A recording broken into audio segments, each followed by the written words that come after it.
So anyhow, thanks very much for joining us today. We have with us Émile Torres, and who's going to speak about this wonderful book on human extinction for about 20 or 25 minutes, and I have about a 10-minute response after with some discussion questions we can get into, and then Christine will be facilitating a live stream discussion too. So Émile Torres has written this book, fantastic book, Human Extinction, A History of the Science and Ethics of Annihilation. And recently got a position in the US, I believe. Can you say anything about that? Yeah, I'm a postdoc right now at the Inamori International Center for Ethics and Excellence at Case Western Reserve University. Great. Yeah. When we first started contacting, I think you were in Europe and working over there. So I'll say a bit more later when I start my own brief presentation, but anyone that hasn't encountered Émile on Twitter is really missing out on something. There's a lot of really interesting articles Émile's writing, but also a lot of really interesting exchanges, and that's partly how I first came across your work. Some of the articles in The Guardian and Medium, and I'm not going to be able to think of all of them, but many, many kind of high-profile outlets, kind of shorter pieces taking on many different aspects of this question of extinction, and also artificial intelligence and other kind of technological questions. And I really enjoyed reading your articles and following your posts on Twitter and the way you engage people and critique people, which I'll say more about later. I think it was through your critiques of a lot of people that I first encountered your work before your book came out. So anyhow, thanks for joining us, and you can speak for about this fantastic book. Yeah, great. Thanks so much. Really wonderful to be here, and to everyone who's streaming this, hello. Nice to see you, as it were. Okay, so I'm going to give, since I only have 25 minutes to talk, I'll give it like a very brief overview of the book, which is here. It's quite thick. It's about 500 plus pages. But yeah, it offers, I mean, it's really sort of two books in one. Part one is focused on, let me just check my notes because I've got some things I definitely want to mention. So part one is really focused on the questions concerning the history of thinking about human extinction within the Western tradition, just the Western tradition. In fact, I think there's another book to be written about thoughts concerning human extinction outside the Western tradition. That would be absolutely fascinating. Nobody's written that so far. So mine is quite limited in this sense. And central questions of the first part one, when did people first imagine humanity no longer existing? How has thinking about human extinction evolved over time, from the ancient Greeks all the way up to the present? And a central thesis of this part is that the idea of human extinction can be traced back to the ancient Greeks, in fact. So it has and maybe even before the ancient Greeks. Maybe there are references in the traditions of Jewish thought and maybe ancient Egyptian mythology as well. But the ancient Greeks were some individuals clearly discussed this idea, this possibility of there being no more humans in the universe. However, that being the case, this idea of human extinction more or less completely disappeared beginning around the 4th or 5th centuries of the Common Era. And it didn't reappear until the 19th century, though it wasn't really taken seriously by many people until the mid-1950s. Since then, the prevalence of the idea has increased quite significantly, with a sharp spike in the 1980s, a fall after a dip after the collapse of the Soviet Union when the Cold War officially ended in 1991, and then a more or less exponential burst since the late 1990s up to the present. So if you look, for example, at the Google Ngram viewer results for human extinction, you'll see that there's almost no reference to human extinction before really the 1950s. And then you'll see in the early 1980s a significant spike, a dip, And then from the late 1990s, it looks sort of like this. And why was there this increase in the 1980s? Well, I think there was a confluence of factors. There were new studies on the possibility of nuclear conflict resulting in human extinction. So there were papers, the first papers published on nuclear winter in 1982, 1983. There were also other issues, like the Cold War started to heat up again. Ronald Reagan was elected as president of the US. Of course, there's the end of détente in the 1970s that sort of led up to this spike in the frequency of the term human extinction. 1979 Soviet-Afghan war, and so on. And then the Cold War ended, and people, breathed a sigh of relief. And then climate change was rediscovered. It was the discovery of climate change was complete in the late 1990s, early 2000s, and I think that had a big part to do with it. So we'll return to that in just a moment.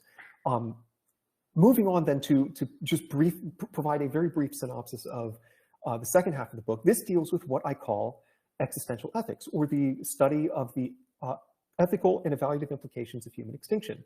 One of the key takeaways from this investigation, part two, actually, the history is shorter, but the second half of the book is much longer.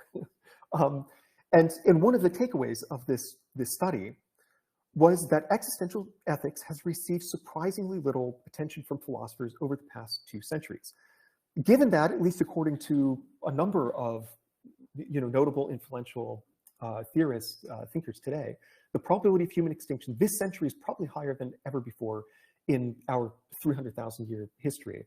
One might suspect that philosophers would have spilled quite a bit of ink on this topic, but that's not the case. So that's a very surprising, and at some point in the book, I do discuss some hypotheses for why that might be the case, but it is a bit puzzling. So another key takeaway is that the field of existential ethics is much more complicated and interesting than I believe most people have realized so far. Consider, for example, that many of the people who are most vocal about avoiding human extinction are also in favor of human extinction. So how does that make sense? Well, the answer concerns the fact that human extinction can have many different definitions. It's a highly polysemous term, which to date no philosophers have explicitly recognized. So there's a conflation of all sorts of different conceptions of humanity and types of extinction. They're all just sort of like smashed together under this banner of human extinction. But I think a clear understanding of the ethical and evaluative implications requires disentangling these different meanings and disambiguating the term human extinction. So many futurists, for example, long-termists and transhumanists, will define human as meaning something like Homo sapiens, our particular species, and whatever descendants we might have, so long as these descendants have at least comparable moral status. That means, so an implication of this definition is that Homo sapiens could disappear entirely and forever without human extinction having occurred. Indeed, many of these long-termists and transhumanists hold that if Homo sapiens were replaced by a superior, quote unquote, superior species of post-human beings, this would be a good thing. And hence, they are, in a sense, not opposed to human extinction understood as the extinction of Homo sapiens, our particular species. At the same time, they think that if Homo sapiens were to disappear entirely and forever, without leaving behind some post-human successor species, that would be the worst possible outcome imaginable. So in brief, the term human has many possible definitions, and in the book I identify at least 6 distinct types of extinction scenarios that are, I argue, ethically, evaluatively, as well as historically and futurologically relevant.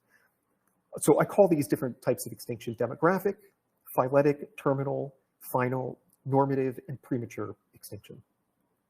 And so I won't go into detail about these here, but maybe one last thing to mention, important distinction, is, especially with respect to the ethical and evaluative implications of human extinction, is this difference between going extinct on the one hand and being extinct on the other.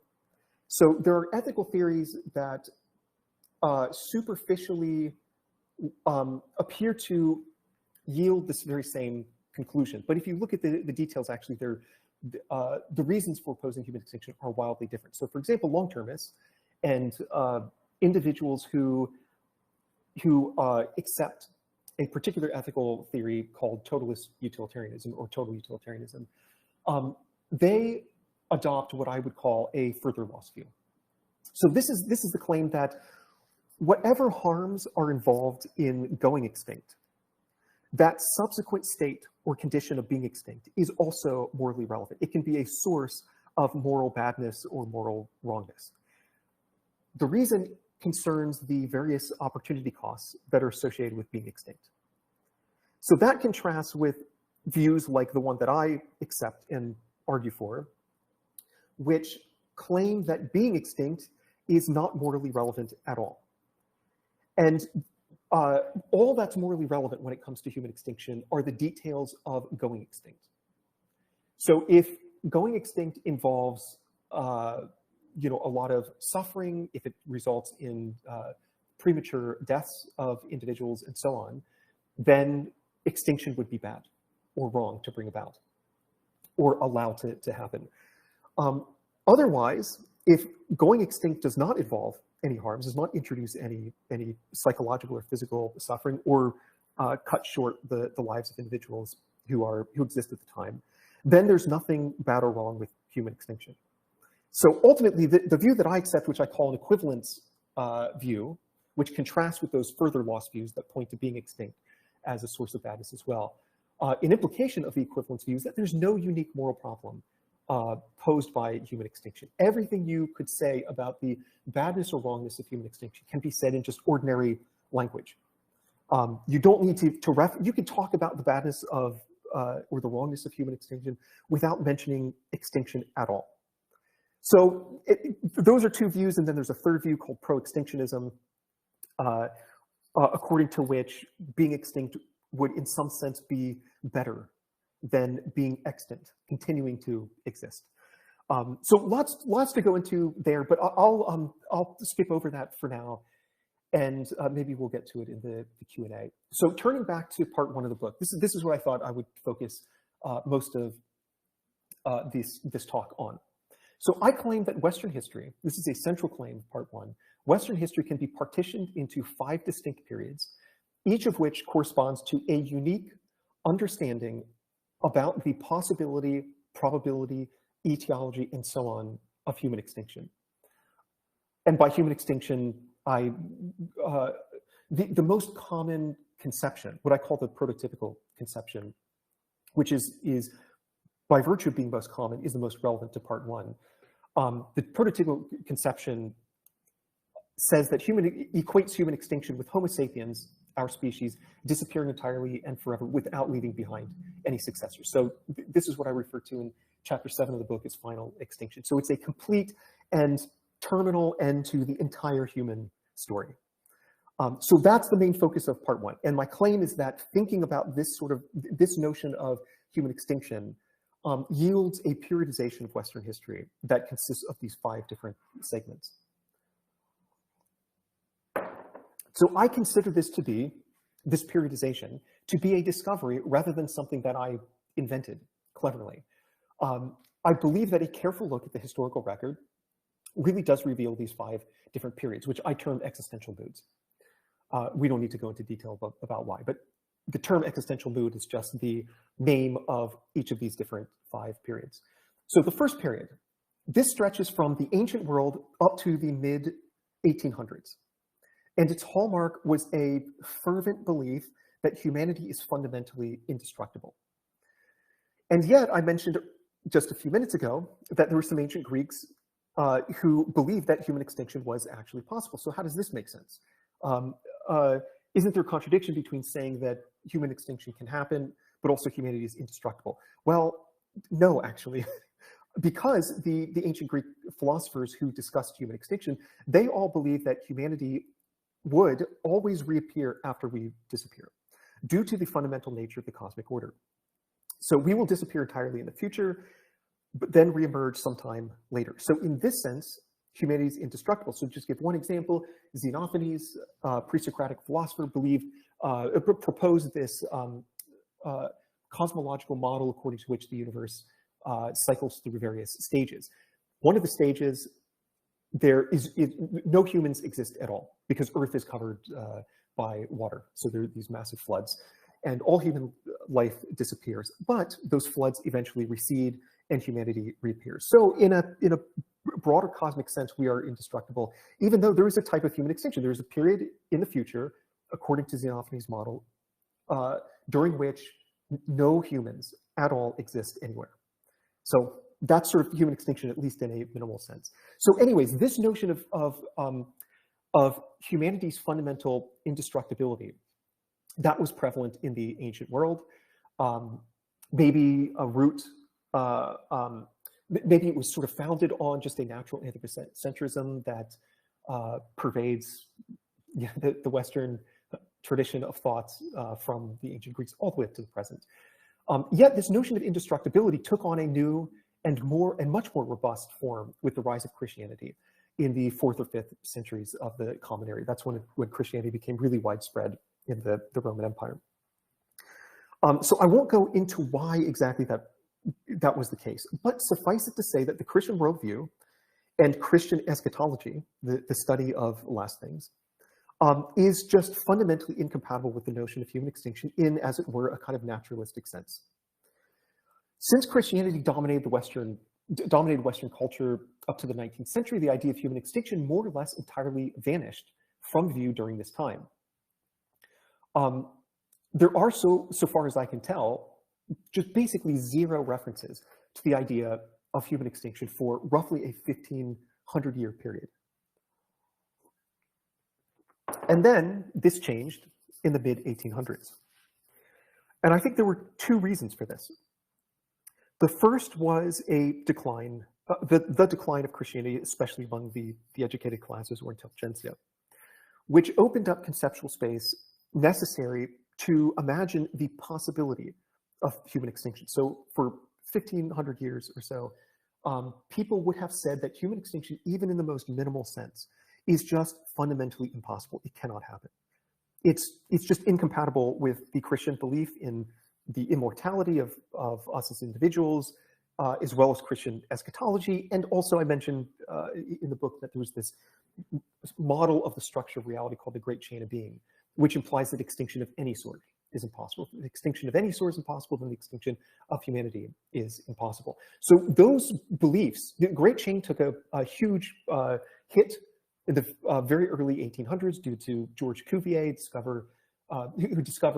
who convinced the scientific community that elephantine bones that were unearthed in Siberia and North America actually belonged to species that went extinct. And so that contributed to the implosion of the Great Chain of Being.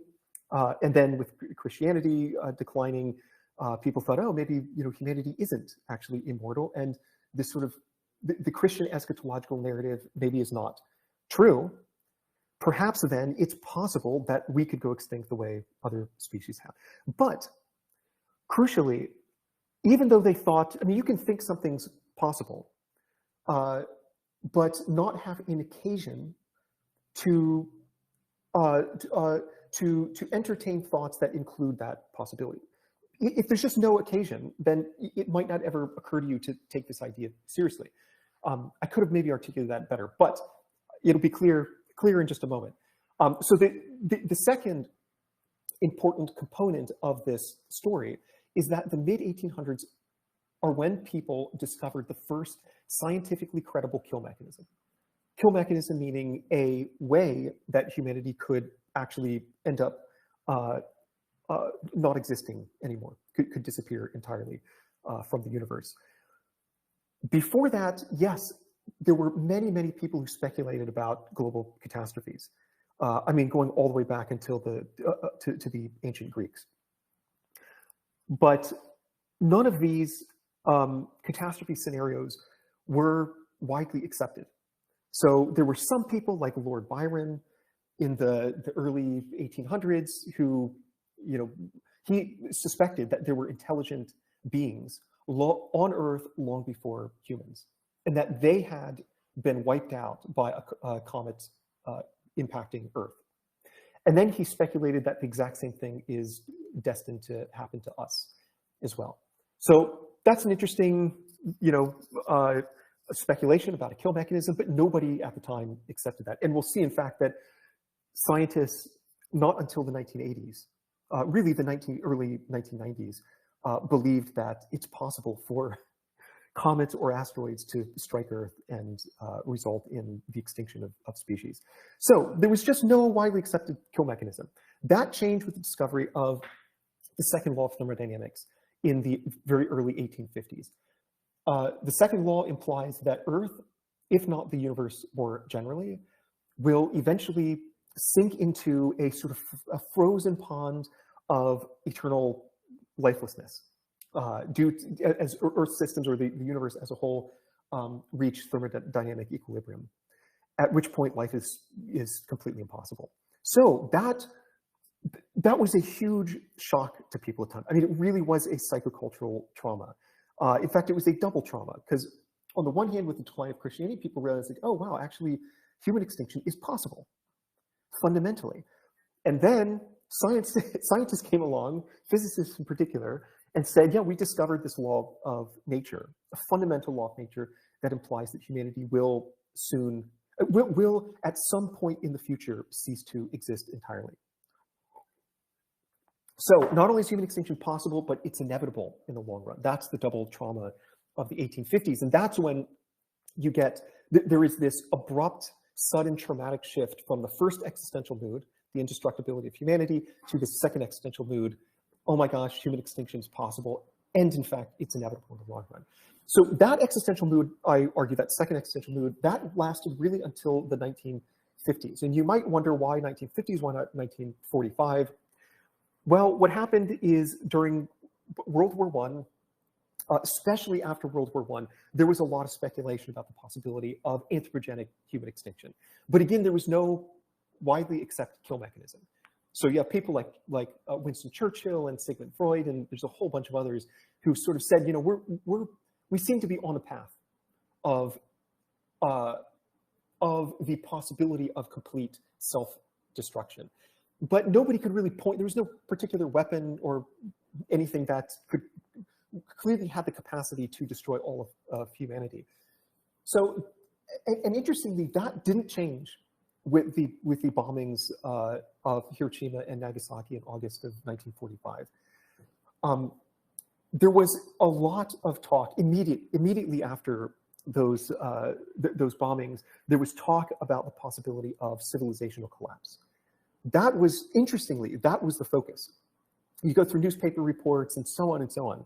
That's what everybody was really freaked out about. So atomic bombs were initially considered to be basically just bigger hammers that states could use to smash each other to bits. And I think there's a line that encapsulates this idea very well from, I believe it was 1946. It's often attributed to Einstein, but he probably read a news report in which this Army lieutenant was quoted, where he was asked, what weapons will World War III be fought with? He said, I don't know. I mean, obviously, the answer was atomic bombs. He said, but one thing I do know for sure is that World War IV will be fought with sticks and stones. So he's not saying that World War III is going to result in our extinction, but rather it's going to be absolutely catastrophic and destroy civilization. But people were not thinking about human extinction after 1945.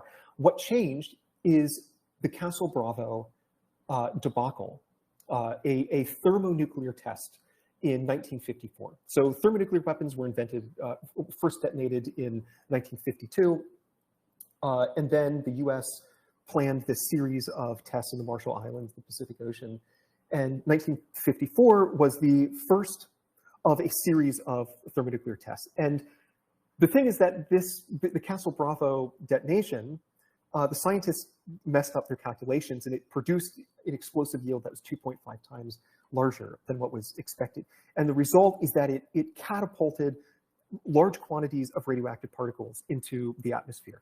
Those particles spread around the entire globe. So they were detected in India, Europe, North America, all over the world.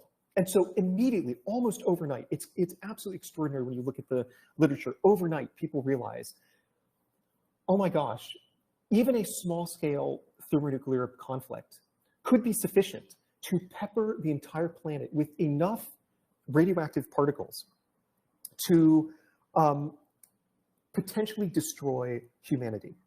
And the idea here wasn't that everybody around the world would be suffering from radioactive poisoning.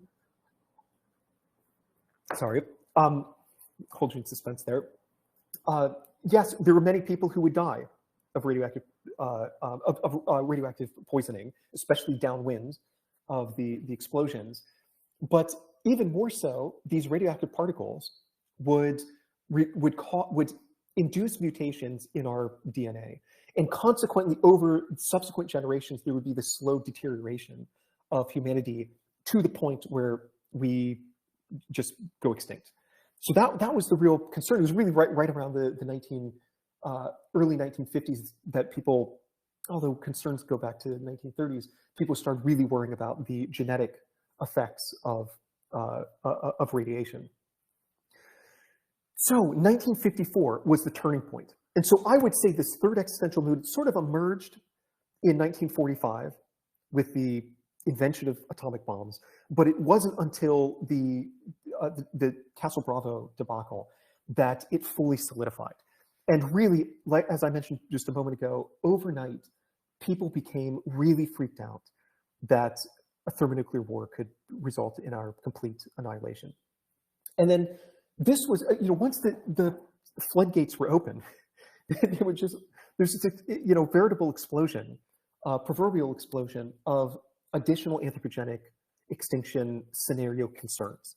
So, 1962 was when Rachel Carson published Silent Spring, which sounded the alarm about synthetic chemicals in our environment and basically drew a connection to this notion of radioactive contamination of our environment as a result of thermonuclear war and the contamination of our environment as a result of pesticides, insecticides, and so on. And she was explicit in that book that worst case outcome is human extinction. So then you have, the late 1960s, 1968, and then 1972, two famous books by Paul and Ann Ehrlich was one, The Population Bomb, and then the Club of Rome published Limits to Growth in 1972. And they sounded the alarm about global overpopulation and how that could potentially lead to some sort of worldwide catastrophe. And not long, I mentioned 1980s then, there was a new kill mechanism discovered associated with thermonuclear weapons. So the first kill mechanism was global thermonuclear fallout. The second kill mechanism was nuclear winter. So, these massive firestorms ignited by thermonuclear weapons, catapult enormous amounts of soot into the stratosphere, the layer just above the troposphere, which we exist in. Since there's no weather in the stratosphere, the only mechanism to draw those particles out is gravity, not weather. And so consequently, they spread around the globe. They stay up in the stratosphere for a long time, block incoming solar radiation. You've got global agriculture collapsing because plants are no longer able to photosynthesize. And people like Carl Sagan sounded the alarm about nuclear winter, that this really could bring about our extinction. So that revived, that fueled unprecedented worries about human extinction. So you've got global thermonuclear fallout, nuclear winter, environmental degradation.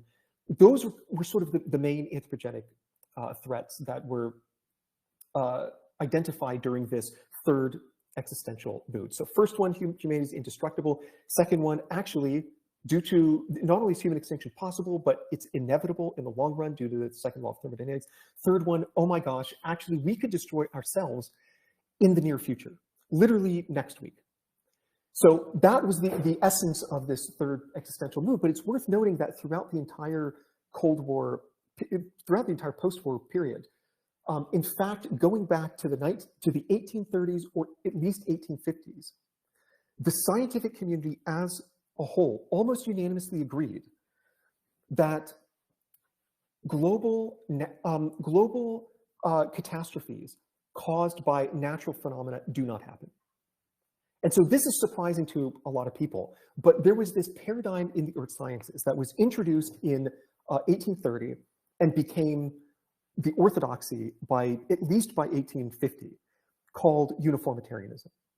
And this was the idea that, okay, yes, there are natural catastrophes, but they're always localized affairs. They're never global, and they never result in species extinctions. And this was almost a dogma of the field for that period of time, at least 1850s, up until the 1990s. So what happened then? And maybe I'll go for another 10 minutes, if that's okay. So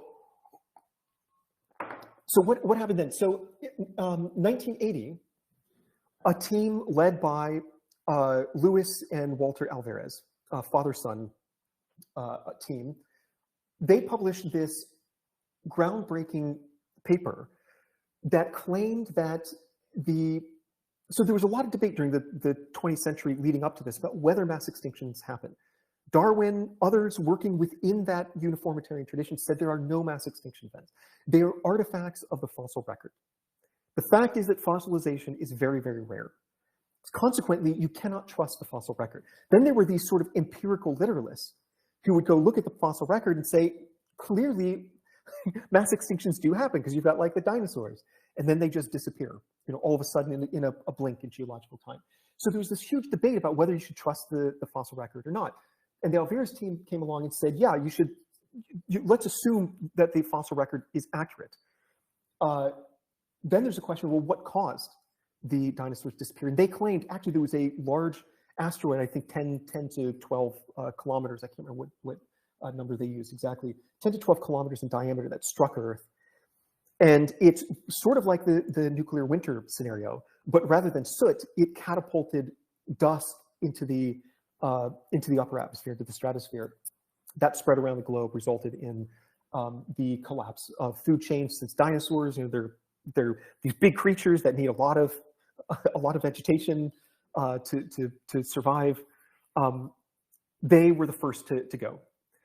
And so this was their claim. And it was extremely controversial throughout the 1980s. And really what was missing was a smoking gun. So critics of this hypothesis said, okay, if there was a massive asteroid that struck Earth, there should be a crater somewhere.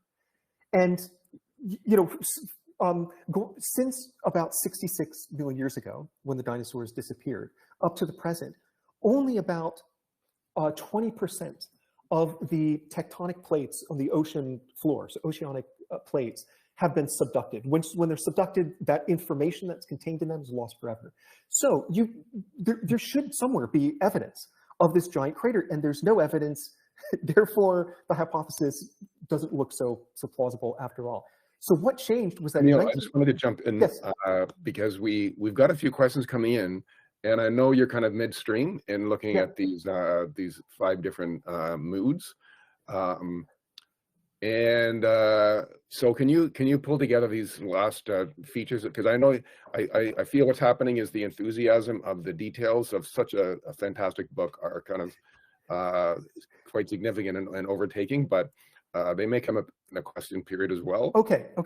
So can you pull those 5 moods together? Sure. Okay, yes, great. Sorry if I'm rambling for too long. I do get excited about this stuff. Okay, 3 minutes. I'll pull everything together. So they discovered the crater in 1990. That was published in 1991. Everything changed then. And people immediately realized if global catastrophes have happened in the past, they could happen in the future as a result of natural phenomena. So that was the 4th existential mood. And then very briefly, the 5th one was, I think, caused by 2 developments. One is just new research in climatology and the environmental sciences more generally. So the discovery of climate change wasn't complete until the early 2000s. So that also, I think, is surprising to a lot of people, but there are historians who will back me up on that. Once we realized that climate change could happen, that introduced sort of a new kill mechanism, or at least new concerns about the possibility of humanity dying out. And then the second development was just new thoughts about emerging technologies and how emerging technologies might be potentially way more dangerous than the chemical, biological, and nuclear weapons of the 20th century. So advanced AI, maybe, advanced nanotechnology, this sort of hypothetical nanotechnology that we haven't created yet, but also like synthetic biology. You know, we've got these technologies like CRISPR-Cas9 and so on that could empower single individuals to produce synthesized designer pathogens that could be far more lethal than anything the laboratory of nature could possibly cook up. And so these concerns, these developments happened simultaneously, very early 2000s. And I argue in the book that they triggered yet another existential mood, according to which as I put it in the book, the worst is yet to come. However perilous the 20th century was, it looks like the 21st century is going to be much more perilous. And so that is the existential mood that dominates today. And I suspect that most people in the audience, most people in society in general, have a sense of that culture. There is this kind of feeling of like, gosh, we're just in a completely unprecedented situation, really perilous with climate change and AI and so on. You know, the surveys of the public have showed that 40, 50% of people in the US are worried that AI could result in our extinction. So those are sort of the five moods. There's lots more to say, but maybe we'll get to more of the details in the Q&A. So yeah, thank you for reeling me in towards the end there. Good, thanks. That was a great overview of a great book. And you can see from what you're saying that there is tremendous detail in the book, and you get quite into the geology, the physics, many different aspects of these mood and what brought these changes about. So I'm just going to offer a few comments generally on the book, and then some additional observations that are kind of leading into a few questions that I want to hear you say more about, that you kind of toward the end of the book you allude to, but I want you to elaborate on a little bit. So I'm just going to begin sharing my screen.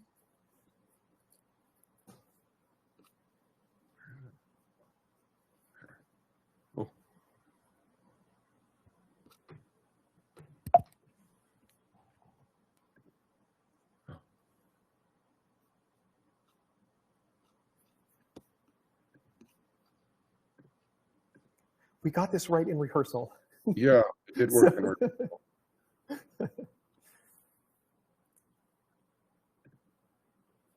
But it's not. That's the way it works. Yeah. It's the risk of technology. It's not even giving not existential, but.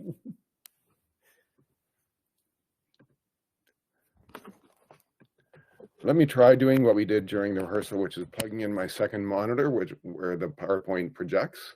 Okay. There it is. Okay. Okay. Great. There. Can you see that? Yep, just popped up. Okay, perfect. Is that, can you read that, or is it too small? Yes, so you could just full screen it, I think. Okay. Oh, Okay. now it's really small, but we could probably just move ahead. Okay. I could still read it, personally. There we go. Yeah, that's much better. Perfect. Okay. So I have about 7 or 8 overheads I'll go through for about 10 minutes. Like I said, responding to the book and offering a few comments and additional observations, and then going into questions. So like I was mentioning earlier during the introduction, if you haven't yet, it's worth following Torres on Twitter. It's really extraordinary to see the way you engage critically with a lot of folks out there that I think are misrepresenting certain features of technology and the future.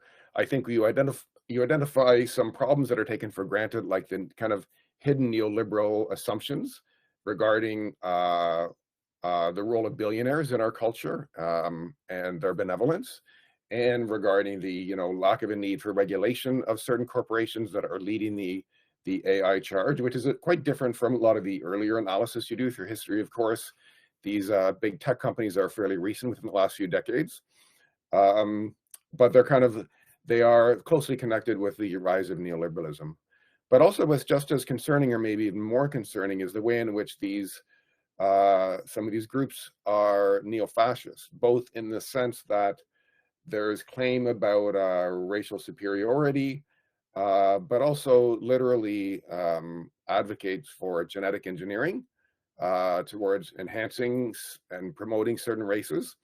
So these, of course, are quite frightening, and it's been great to see you engaging them. But to go more directly to the book, what I think is extraordinary about the book, and you held it up at one point that you can see it's quite thick. It's about 550 pages, so it's very comprehensive and thorough. There's about 50 pages of references or more, and well over 1,000 footnotes. So it's very detailed and very thorough. So I think that's quite an extraordinary achievement. And like I said, you go from genetics and biology and evolution to nuclear physics and atomic structures to religion and history and current pop culture and science fiction movies. So the range is quite extraordinary. What I think is also extraordinary about the book is, like you were saying earlier, this whole topic of extinction is unfortunately quite untouched by academics and philosophers in particular.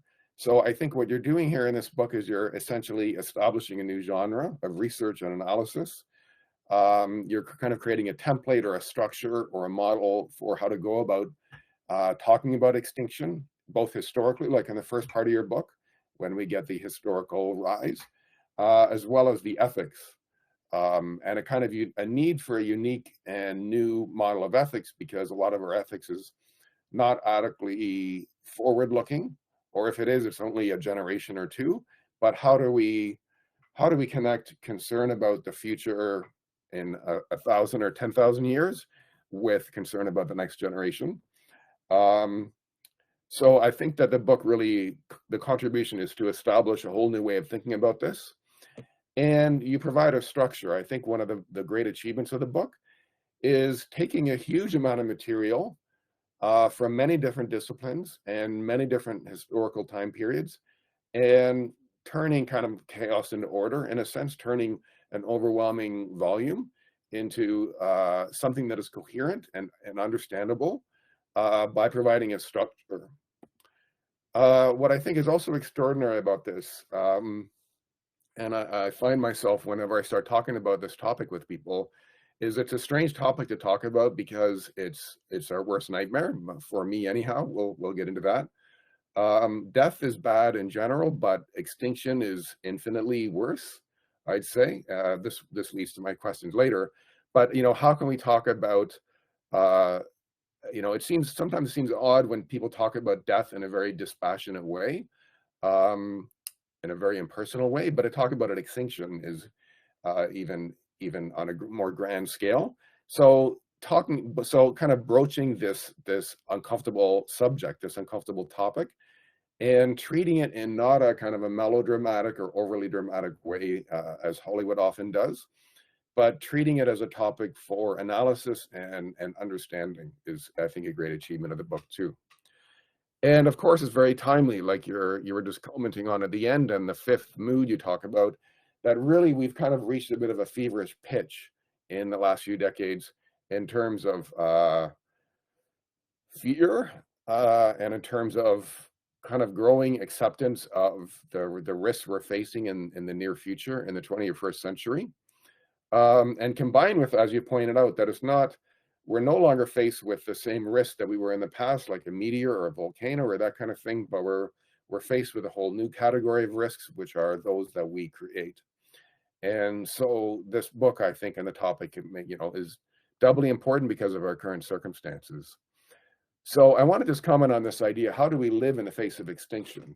The book raises some of the deepest and most important questions we can ask about ourselves and the world. Questions like, what is the direction of human history? What is our place in nature or the cosmos and the order of things? And then what is our fate? What is the fate of our species, of humanity? And that these questions and the whole topic can easily induce horror, like I said, but morbidity and paralysis and despair, even indifference, so on and so forth. So how do we live? As like you pointed out, we're kind of unique. We're living in a unique time, not only when we're facing these threats, but when we're aware of these threats. So what are the cultural implications or the psychological implications to live in the face of extinction, or at least live in the face of consciousness of the possibility of extinction or the likelihood of extinction? Extinction does not necessarily minimize the value or the importance of our personal life projects. I'm kind of advocating for the idea that despite the threat of extinction, our personal life projects still are important and have value, as well as our larger collective political or cultural projects. We're all building castles in the sand, but as any child knows, it's still worth it. The waves come, the castle's broken and disappears. It may induce distress, in the child to see that happening, or to go back the next day when it's no longer there. But even though our efforts are not permanent, this analogy may hold that we're all just passing through. Even life itself and even our species are just passing through. What I think is one of the big messages of the book, and the topic is just reiterating the extent to which we are impermanent, and the world we live in is impermanent, and we are deeply fragile creatures.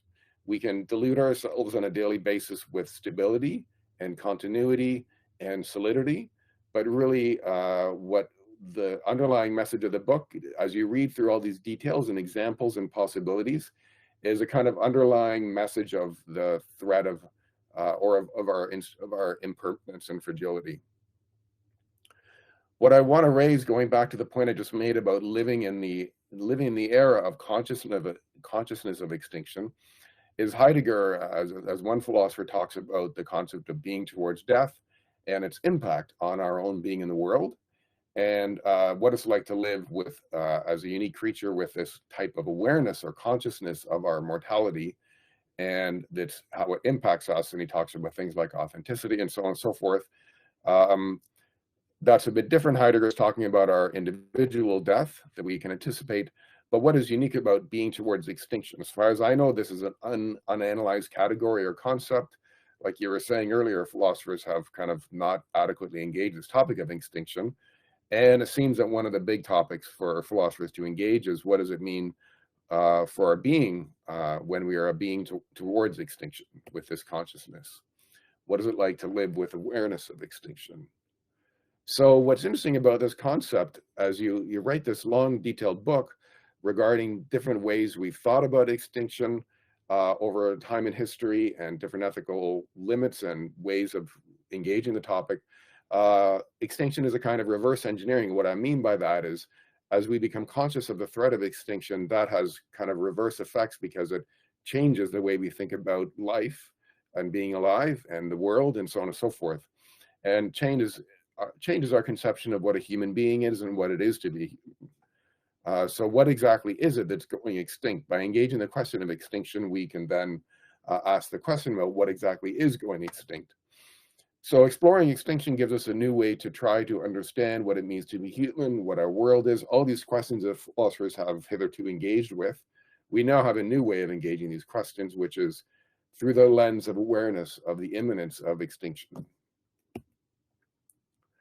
I just want to reference a few thinkers briefly before moving on to some questions. Freud is fascinating, of course, well known for psychoanalysis, but he also has quite an extensive analysis of the tension between our creative and our destructive tendencies. This he calls eros and thanatos, eros and our death instinct. And so while he develops an elaborate theory of the psyche, one of the points he's making is really at the base, not genetically or physically, but at the core, the base of our psyche, as well as even the order of the universe or the order of nature, is this tension between creative possibilities and destructive possibilities. And we are a manifestation of those tendencies or of those forces, and that they play out within our own psyche. So these kind of cosmic forces are dynamics that impact the way humans function and live and relate to each other. So of course, which will prove dominant? This is the big question.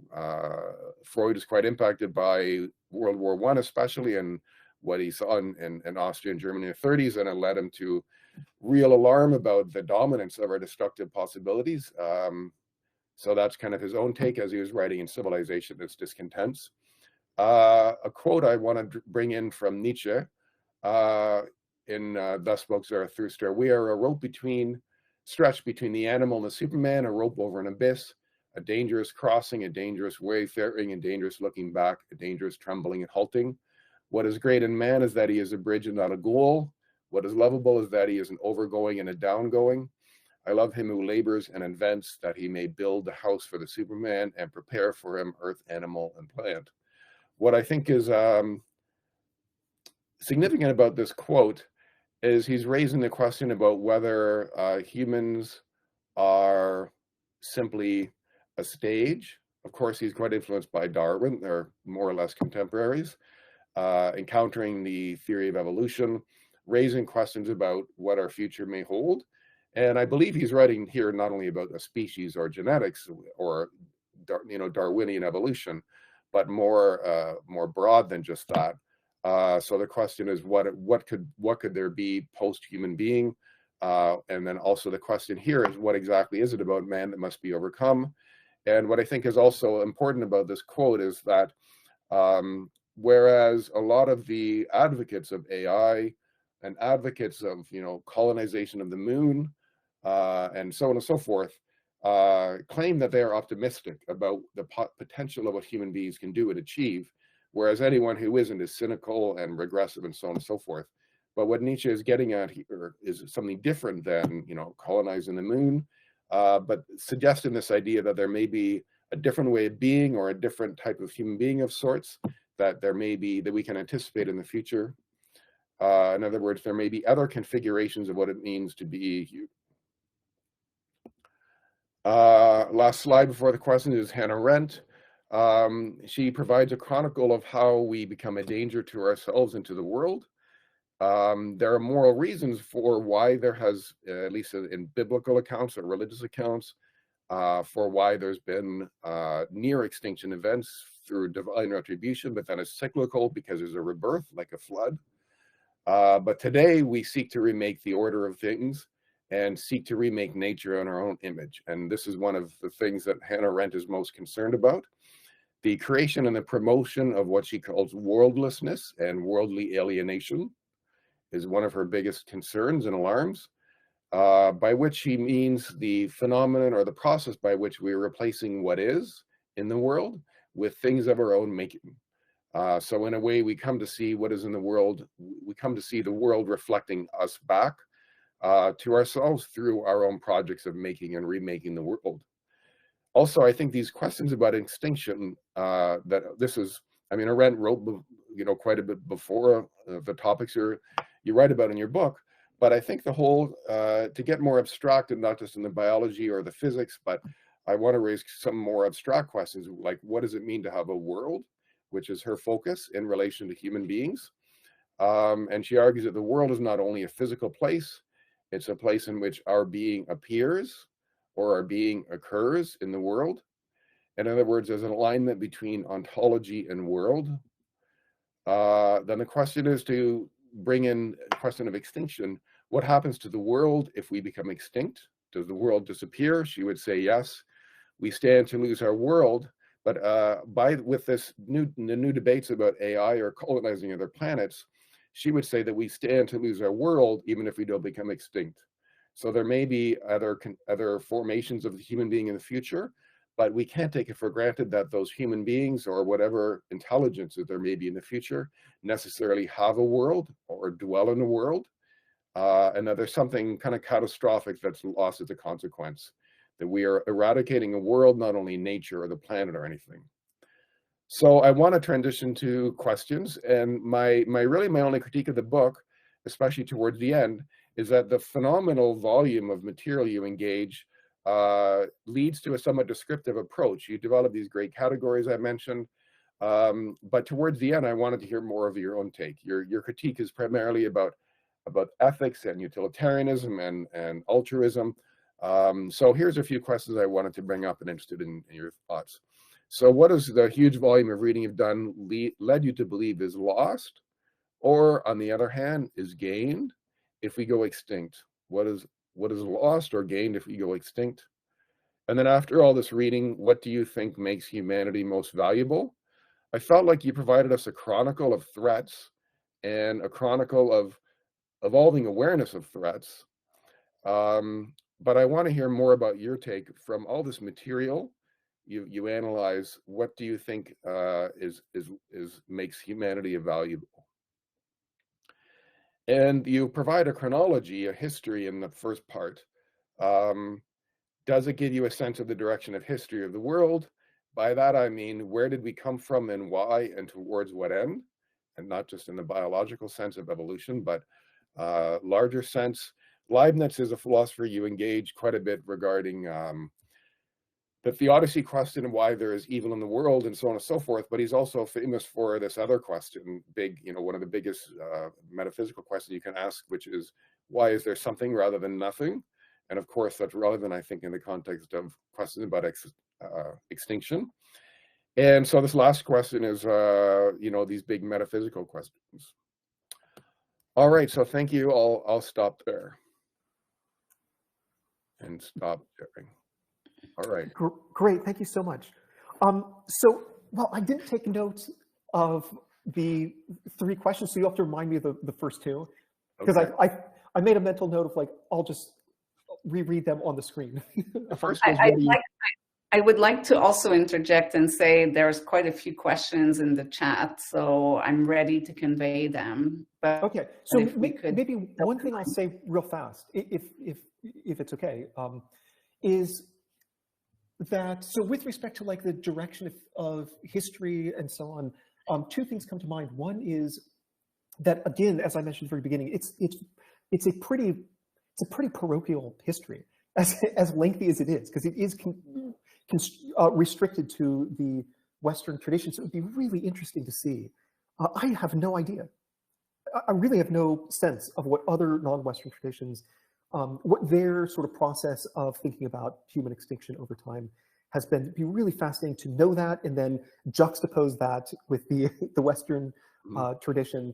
But another thing that comes to mind, just in terms of, like, our, where we're going, what our destiny is, why there's something rather than nothing.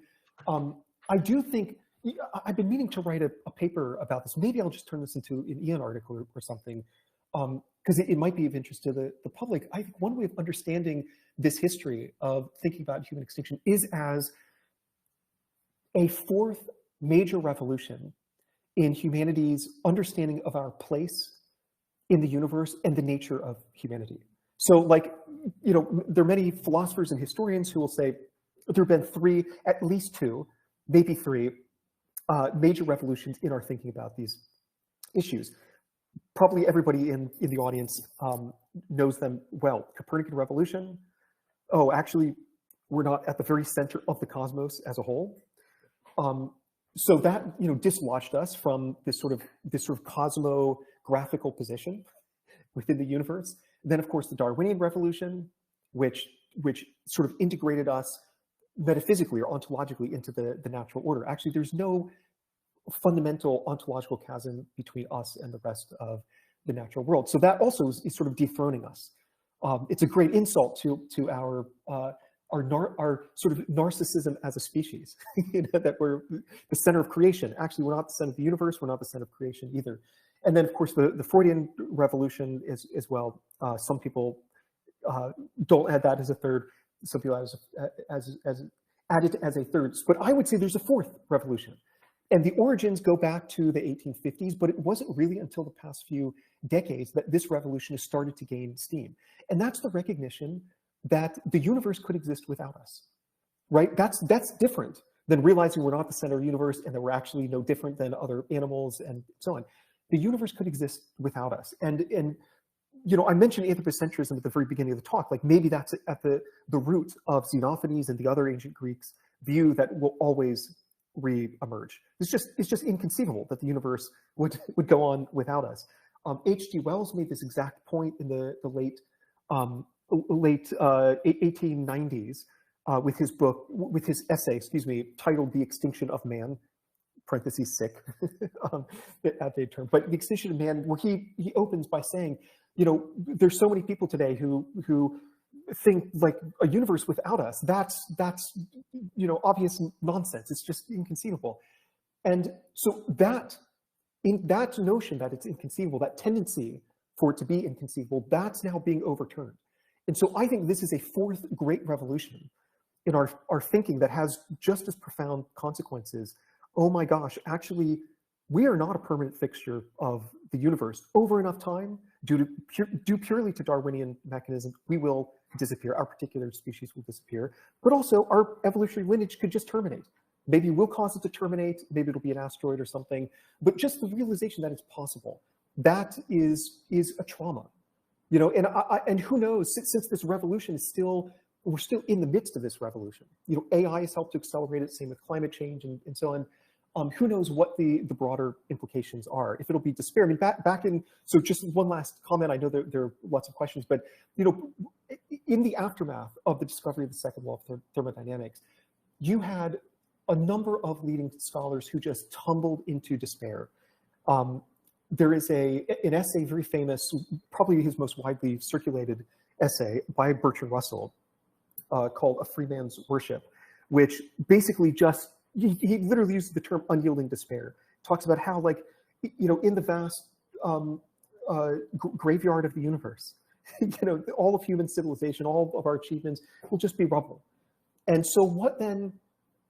What does any of this matter? What does it, you know, if God doesn't exist and we're fated to just disappear, what is the point of any of this? And so maybe that very thought could be magnified by this idea, this notion that these days we're not talking about extinction in millions of years due to the second law of thermodynamics. We're talking about extinction, the possibility of extinction in the near future, maybe within our lifetimes. And so what are the implications of that? Well, I think we're going to be grappling with that for a while. I hope that made sense. But I think that sort of four revolutions framework that is a useful way, at least for me, to think about the significance of the realization that human extinction is possible. Okay, we have a question from Lawrence in the chat who asks, how do you view the landscape of feelings toward human extinction today? Which groups view it favorably and which less favorably? Yeah, excellent question. Most definitely, you know, so historically, I think I haven't actually counted, but well, I did at one point. I can't remember the exact tally though. But most philosophers who have broached and who have offered some sustained remarks about human extinction have been pro-extinctionists. Or they've been neutral about, like, they would say, okay, going extinct might be terrible, and so we should avoid human extinction for that reason. But once human extinction actually happens and we no longer exist, it doesn't matter. Why? Well, one reason would be if there's nobody around to suffer the loss of humanity, to suffer the loss of happiness and science and so on, then where exactly is the harm? Where exactly is the wrong or the bad, the badness of that situation? And so the reason I mention that is right now there is this renaissance of thinking that human extinction would be absolutely horrendous, mostly because of the opportunity costs associated with being extinct. And so that's exemplified by the rise of long-termism. But historically, this has not been a popular view. So all of that is to say then, long-termists are one of these groups that see human extinction, the badness of human extinction going far beyond whatever harm going extinct involves. At the same time, I also see a growing number of people, maybe some of whom are concerned with human suffering. Others are concerned about environmental destruction. A growing number of individuals who are either indifferent to our extinction or think that being extinct would be better in some sense. So I think it'll be really interesting moving forward in the coming decades as climate change gets more and more catastrophic, as maybe there are increasingly advanced AI systems that undermine democracies around the world and so on. Basically, as the fabric of human global civilization starts to unravel, maybe in a completely unprecedented way. It'd be really interesting to see how these schools of thought develop, how they interact, and which sort of takes the lead. Maybe, for all I know, there'd be a growing number of people who are going to say, like, yeah, actually, the world is terrible. I mean, mostly because we've made it terrible. And, you know, I don't want to have kids.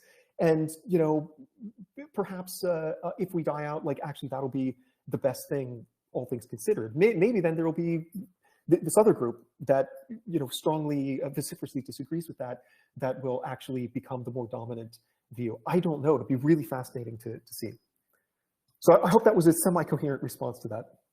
Okay. We have another question from Lenny K, who's the host of Voidcast, and says they did a review of your book a couple of months ago.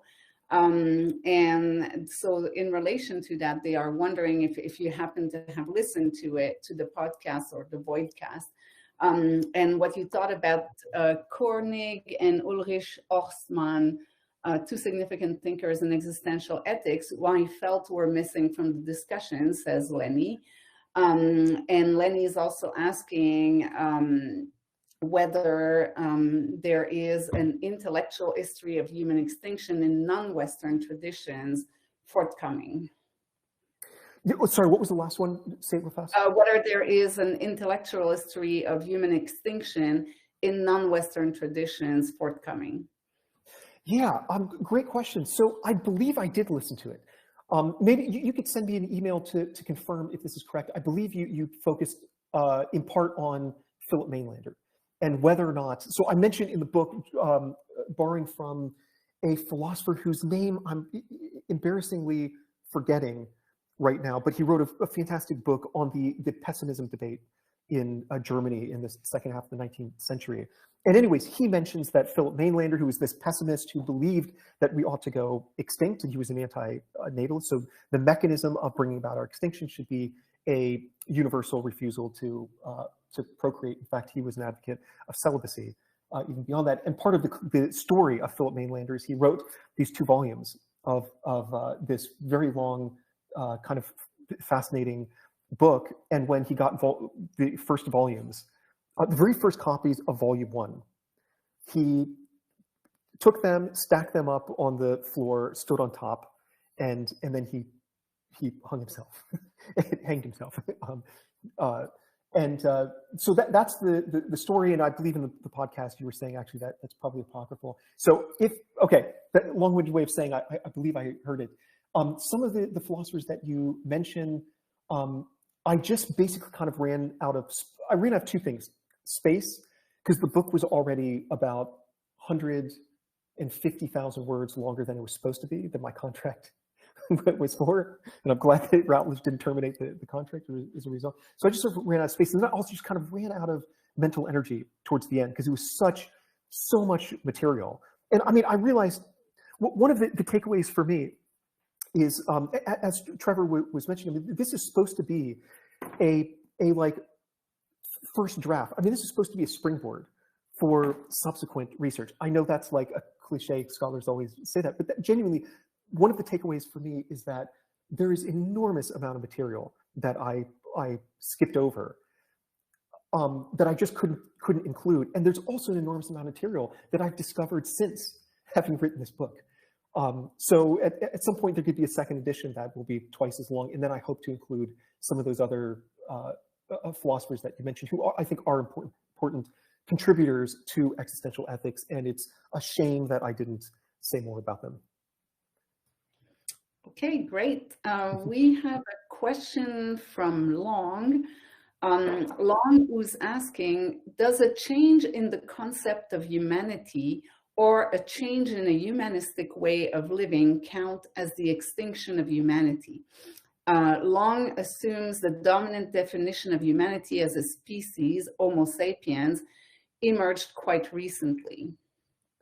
Yeah, another absolutely excellent question. This is a topic that I explicitly, in my mind, at least, I don't think I say this explicitly in the book, bracketed.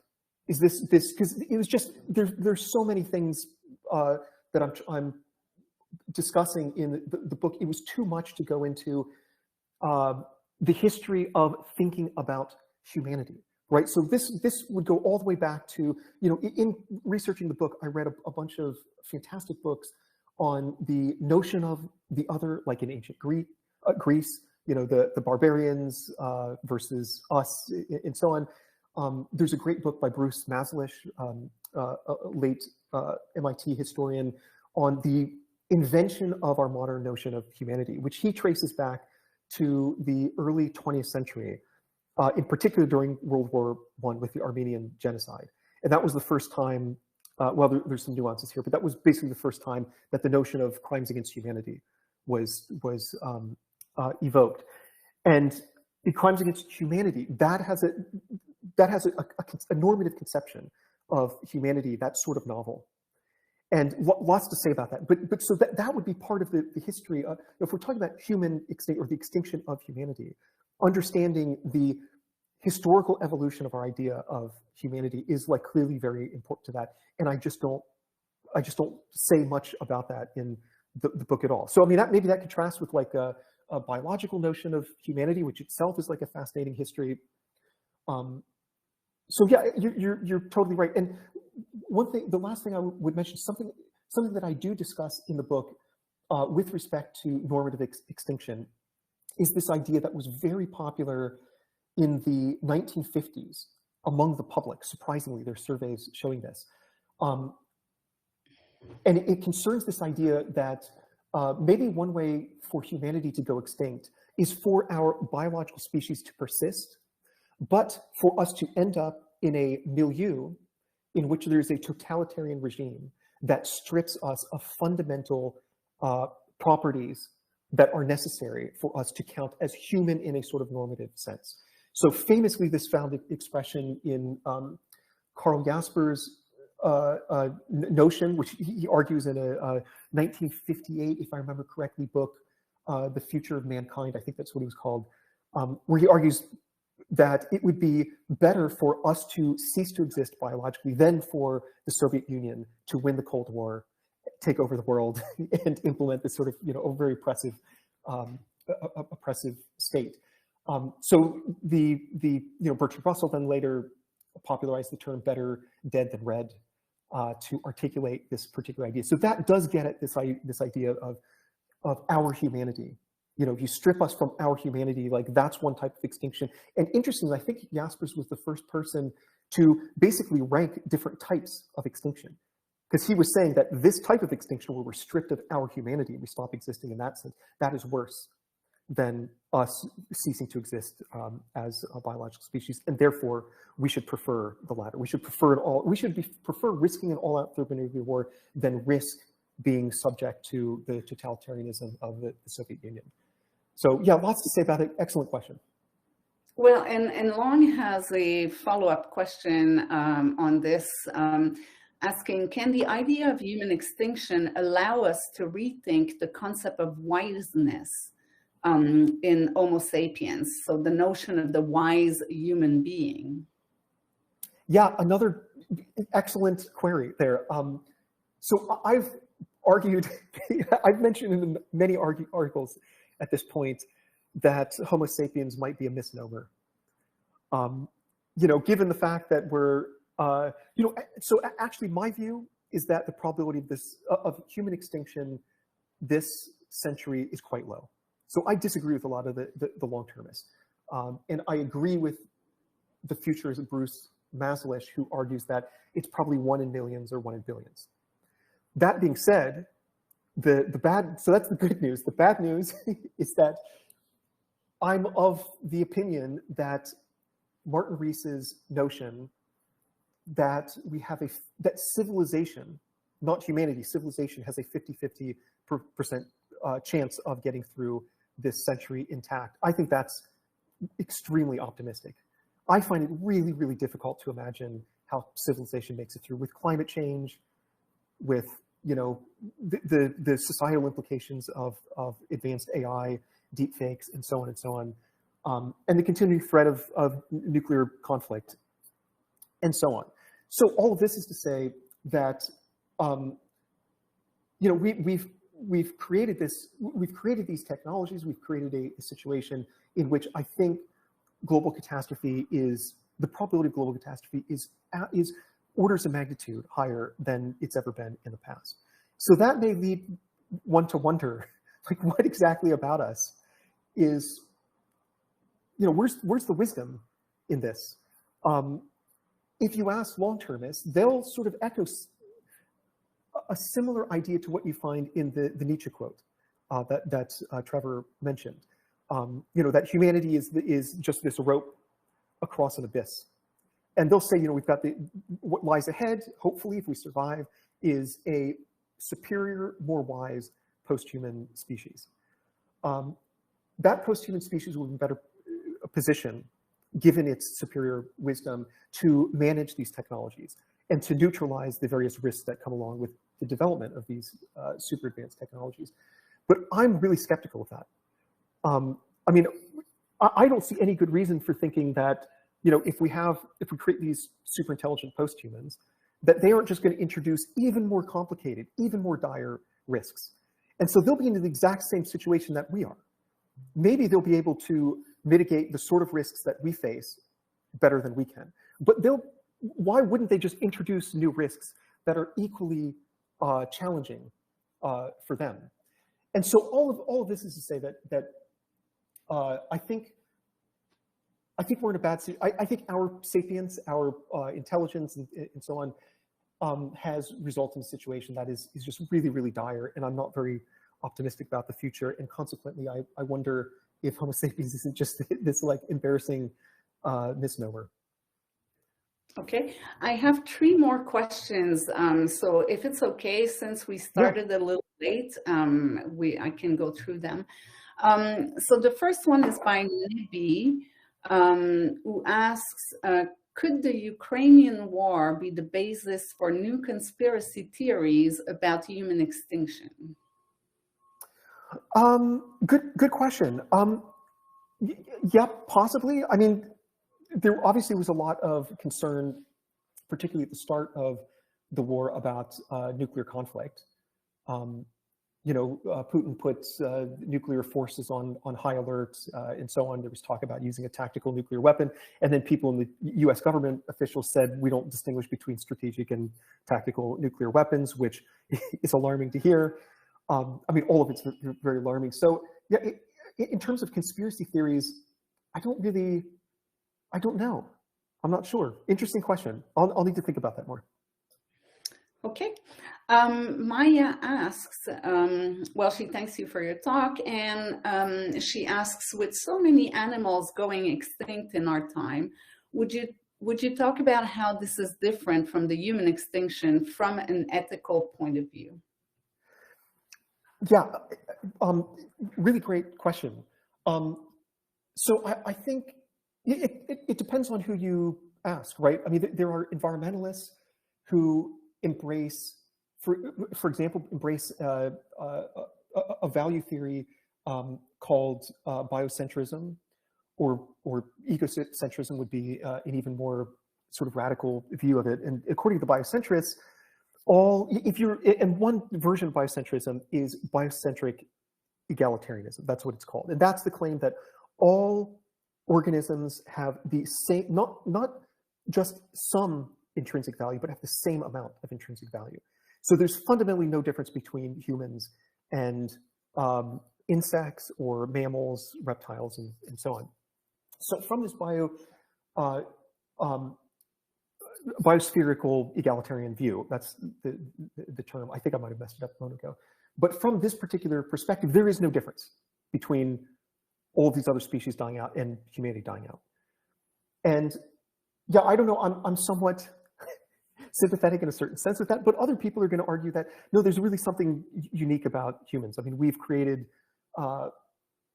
civilization and science and knowledge, and we are capable of experiencing degrees of happiness and satisfaction that other creatures aren't able to. And so the loss of Homo sapiens would be much worse than the loss of these other non-human animals.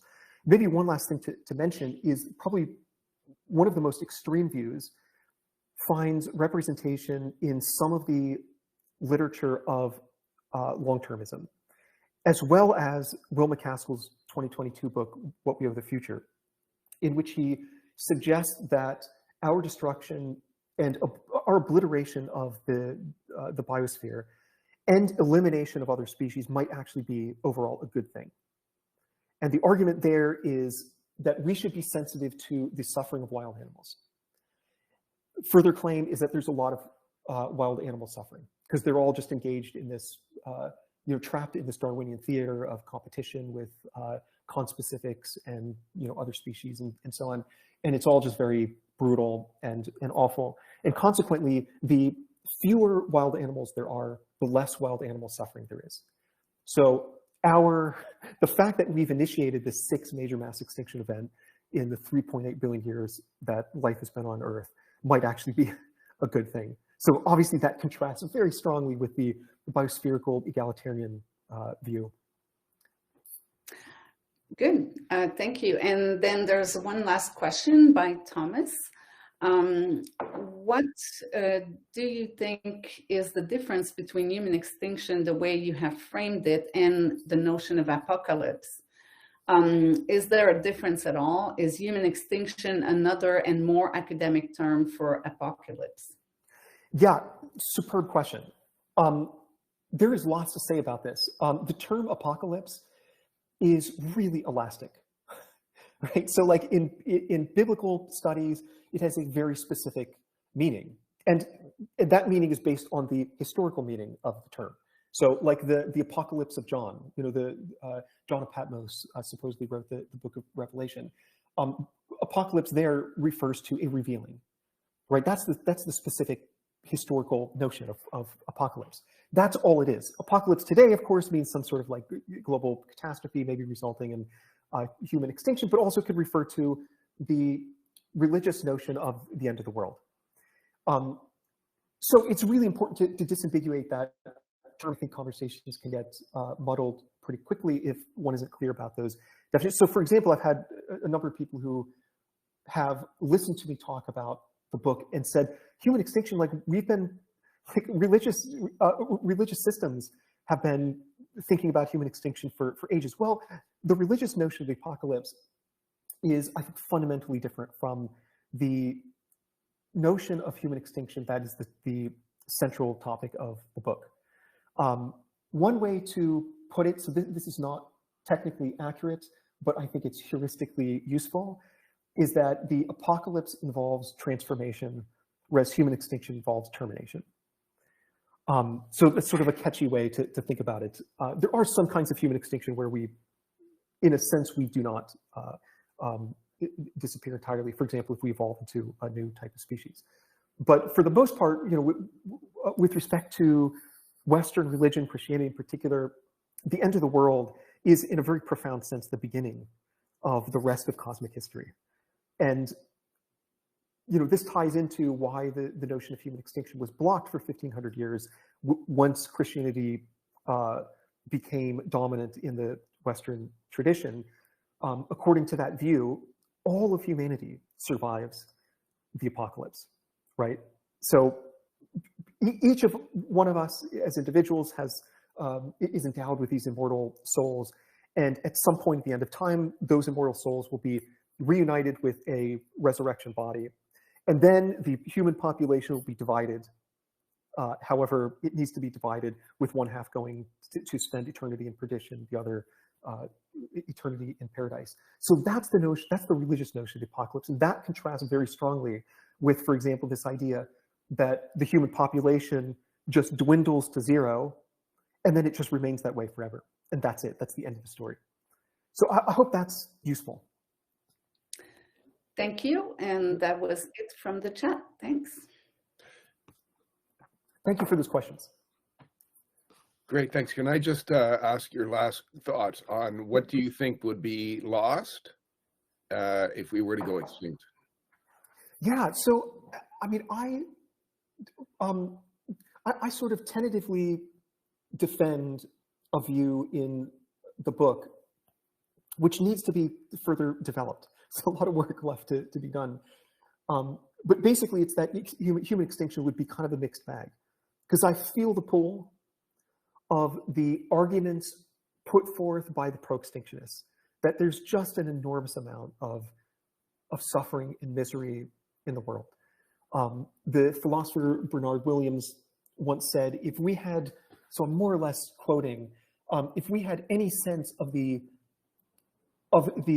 magnitude of suffering in the world, we would choose to annihilate it in a second. So I disagree with the annihilation remark very vehemently.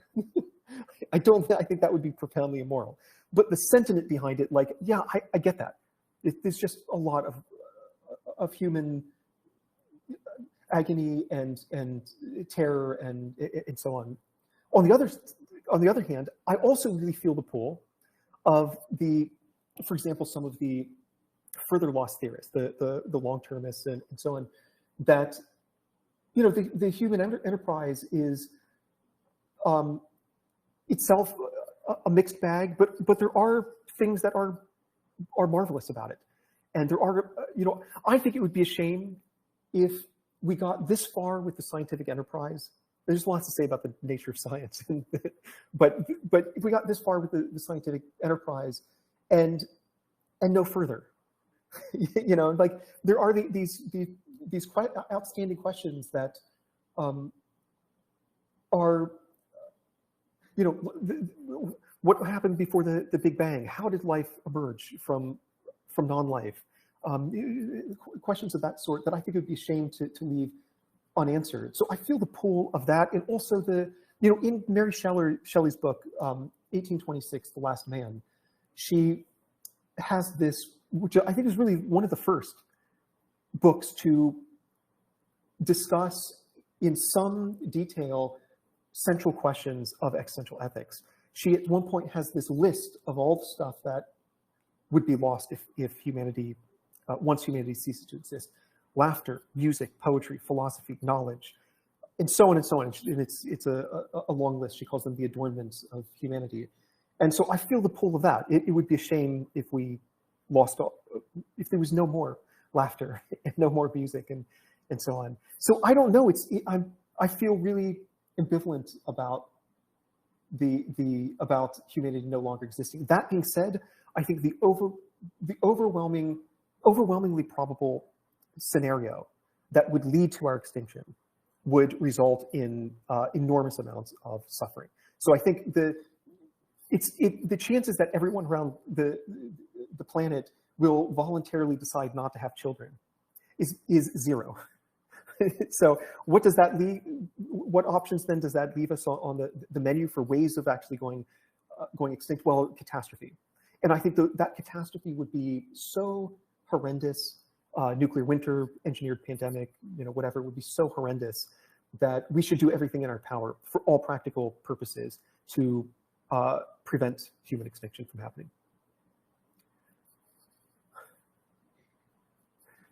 All right, good, thank you. And thanks for the few extra minutes because we were a little late starting. I want to just reiterate my appreciation for you joining us today, and what an extraordinary book it is. And like you agreed, it's setting a foundation for future studies, for ways of going about analyzing this topic that I think will be useful currently, but also in years ahead. Yeah. All right, so thank you very much. Thank you for your comments, and thanks for having me. This is great.